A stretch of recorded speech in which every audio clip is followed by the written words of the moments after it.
ਇਹਦੇ ਵਿੱਚ ਛੱਡ ਦਿਓ ਹੁਣ। ਹੈਲੋ ਛੱਡ ਦਿਓ, ਇੱਥੇ ਰਹਿਣ ਦਿਓ। ਅੱਛਾ ਤੁਹਾਨੂੰ ਪਰਸੋਂ ਮਨਾ ਕਿਹਾ, 3 ਦਿਨ ਪਹਿਲਾਂ ਤੁਹਾਨੂੰ ਮਨਾ ਕੀਤਾ ਮੈਂ। ਮਨ ਸਾਹਿਬ ਤੁਹਾਡੇ ਸਾਹਮਣੇ ਹੀ ਕਿਹੜਾ ਗਲਤ ਕੰਮ ਕਰਨੇ। ਇਹ ਗਲਤ ਕੰਮ ਨਹੀਂ ਹੈ। ਕੀ ਗਲਤ? ਇਹ ਜਿਹੜਾ ਕੰਮ ਜਿਹੜਾ ਲੱਗਿਆ ਗਲਤ ਕੰਮ ਨਹੀਂ ਹੈ। ਕਿ ਸਾਰੀ ਦੁਨੀਆ ਵੀ ਕਰਦੀ। ਕਿਹੜੀ? ਅੱਛਾ ਜੇ ਉਹ ਆਪਣਾ ਕਤਲ ਕਰਨ ਤੁਸੀਂ ਵੀ ਕਤਲ ਕਰੋਗੇ। ਅਸੀਂ ਕਤਲ ਕਰਨ ਦਾ ਤੇ ਇਹ ਗਲਤ ਕੰਮ ਨਹੀਂ ਹੈ। ਕੀ ਪਤਾ ਕਰਨੇ? ਇਹ ਗਲਤ ਕੰਮ ਨਹੀਂ ਹੈ। ਕਿਹੜੀ ਕਿਹੜੀ ਚਰਬੀਆਂ ਦੇ ਵਿੱਚ ਕਿਹਦੀ ਕਿਹਦੀ ਚਰਬੀ ਜੇ ਕਿਹਦੀ ਚਰਬੀ ਆ ਦੱਸੋ। ਮੋਟੇ ਗੋਸ਼ਤ ਦੀ ਛੋਟੇ ਗੋਸ਼ਤ ਦੀ। ਅਸੀਂ ਕੋ 18 ਸਾਲ ਹੋ ਗਏ ਨੇ ਇੱਥੇ ਸ਼ਹਿਰ ਮਾਲ ਪਾ ਲਿਆਉਣੇ। ਹਾਜੀ ਭਾਈ ਨੂੰ ਪੁੱਛੋ ਕਿੰਨਾ ਚਿਰ ਹੋ ਗਿਆ ਲਿਆਉਣੇ।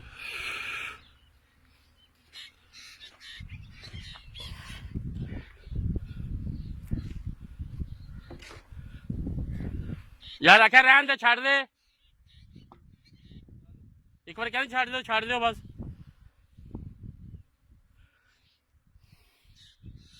ਮੈਂ ਤਾਂ ਕਿਹਾ ਤੁਹਾਨੂੰ ਸ਼ਰਮ ਵੀ ਆ ਗਈ ਹੋਣੀ ਹੈ।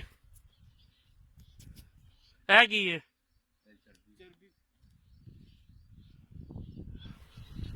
ਮਲਕ ਸਾਹਿਬ 18 ਸਾਲ ਹੋ ਗਏ ਨੇ ਸਾਨੂੰ ਇੱਥੇ ਕੰਮ ਤਾਂ ਕਰਦਾ, ਨਵੇਂ ਨਹੀਂ ਕਰਨ ਦਾ। ਚਲੋ 18 ਸਾਲ ਹੋ ਗਏ ਨਾ।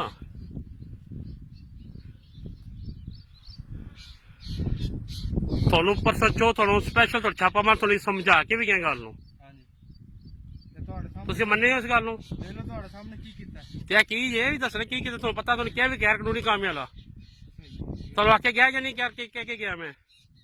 ਤੇ ਫੇਰ ਕੀ ਲੱਗਿਓ ਕਰਾਂ? ਠੀਕ ਹੈ ਜਨਾਬ। ਸ਼ਨਾਖਤੀ ਕਾਰਡ ਕਿਹਦੇ ਕੋਲ ਹੈ? ਸ਼ਨਾਖਤੀ ਕਾਰਡ ਘਰ ਕਿਸੇ ਕੋਲ ਕੋਈ ਸ਼ਨਾਖਤੀ ਕਾਰਡ ਨਹੀਂ ਹੈ। ਨਹੀਂ। ਇਹ ਵੀ ਪਰਚਾ ਹੋ ਜਾਣਾ ਜੇ। ਸ਼ਨਾਖਤੀ ਕਾਰਡ ਘਰ ਜੇ ਮੈਂ ਆਪਣਾ ਫੋਟੋ ਕਾਪੀ ਹੈ ਜੇਬ ਚ ਨਹੀਂ ਆ। ਕਿਹੜਾ ਸ਼ਹਿਰ ਬਾਹਰ ਸ਼ਹਿਰ ਦੇ ਭਾਈ ਤੁਹਾਡੇ ਕੋਲ ਹੈ? ਘਰ ਪਏ ਨਾ ਤੁਹਾਡੇ ਕੋਲ ਵੀ ਘਰ ਪਏ ਨੇ। ਤੇਰਾ ਤੇ ਹੈ ਹੀ ਨਹੀਂ ਨਾ। ਸਾਹਿਬ ਹੈਰੀ ਮੇਰੀ ਜਾਨ ਨੇ ਮਹੱਲੇ ਸਾਡਾ ਜੇ ਤੁਸੀਂ ਜਾਣਦੇ ਹੋ ਫਿਰ ਵਾਕਫ ਬਣੇ ਤੁਹਾਡੀ। ਨਾ ਵਾਕਫ ਵਾਲੀ ਗੱਲ ਨਹੀਂ ਹੈ। ਜਿਹੜਾ ਕੰਮ ਗਲਤ ਹੈ ਉਹ ਗਲਤ ਹੈ। ਗਲਤ ਕੋਈ ਸਾਰੀ ਦੁਨੀਆ ਕਰਨ ਦੀ। ਸਾਰੀ ਦੁਨੀਆ ਘਰ ਹੀ ਹੈ ਨਾ। ਉਹ ਦੁਨੀਆ ਵੀ ਸਿੱਧੀ ਹੋ ਜਾਏਗੀ। ਸਹੀ।